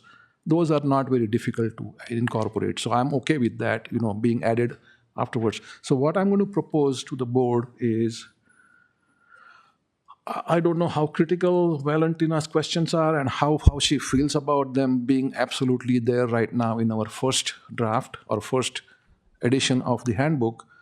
But if she's okay, we can either approve it now, or if we want to wait for another month, we don't have to wait for 6 months to approve the first edition. And then we can, there is no stopping us. I don't think we can be stopped from approving it next month, maybe, or March, or anything like that. I don't think we can stick to only like in 6 months, right? 6 months is a biennial review. So my proposal is, if we can do another update, or another vote, not another vote, a vote in a month, 2 months, with the assurance that all those concerns that Valentina has would be addressed and incorporated in the handbook. If the board feels it's okay with that, then we can postpone this vote. We can table this if you would like. I think we have a motion on the table. Yeah, we have a motion to approve. So another option then would be to approve the motion on the table already with the understanding that we will have another vote in a month, or approve or not approve. I mean, I don't know. Yeah. Okay. So continue with this vote, but also, hopefully we'll revisit this again in a month. Right. Okay. So we can either do that, or we can amend the motion and then say, we'll do it next month or another month. I'm okay with either one of them. I'm okay with approving this motion, and then with the understanding that we will come back and in a month, 2 months, not 6 months, to have those additions, because those are important, I think, in my opinion. We don't want to wait till June to have the statutes and the definitions and acronyms added to the handbook. Is that doable, Amy? Okay. So let me just read that motion again, and then we'll vote for the motion as presented, right? Can I ask quick 2 questions? Yeah. So one is, again, there is no statute or anything that it has to be approved today. Is that correct or no? No. We don't have to. We can amend the And motion. this is, again, work in progress, but whatever is already published, so let's say if we don't vote on it today, the existing board document, which is more stale, if you will, which is out there, right? Am I saying that correctly? So if we were to approve, no? No, because that handbook is in our board book, right? In our board book. But it is not a part of the district district website, for example, right? So that am I correct in saying that? Yeah. Okay. Yeah, that was my question, because this is more latest. Yes, it's not 100% accurate, but it is definitely better than or updated versus what we have today. We don't have anything right now on the website. We don't have a handbook, period. Okay. All right. So this would be the first edition. And so the question is whether we should approve that now, with the understanding that we'll come back in a month, 2 months, or whenever, in a couple of months, with all the additions that we have discussed right now, and then approve that, and then go to the 6-month cycle after that. So I'm going to read that recommendation, and if you think that that recommendation is not approved, not appropriate, then you can vote accordingly. So approve the Wayzata Public Schools School Board Handbook as presented. This will be a roll call vote. Colleagues, Heidi Cater, Yes. Valentina Ears, No. Dan Ginestra votes yes. Alicia Lill, Yes. Paras Bendy, Yes. Sheila Pryor, Yes. Milan Sahoni. I'm hesitant to vote yes, so I'm going to vote no. The motion carries. Thank you. So the final item on the agenda is board reports, and there are none tonight. So this concludes the Wayzata Public Schools organizational and regular board meetings for Monday, January 12, 2026. Is there a motion to adjourn? I so move. Second. Moved and seconded. All in favor say aye. Aye. Opposed, nay. The Wayzata Public Schools Board of Education regular meeting for Monday, January 12, 2026 is adjourned. Happy New Year, everyone.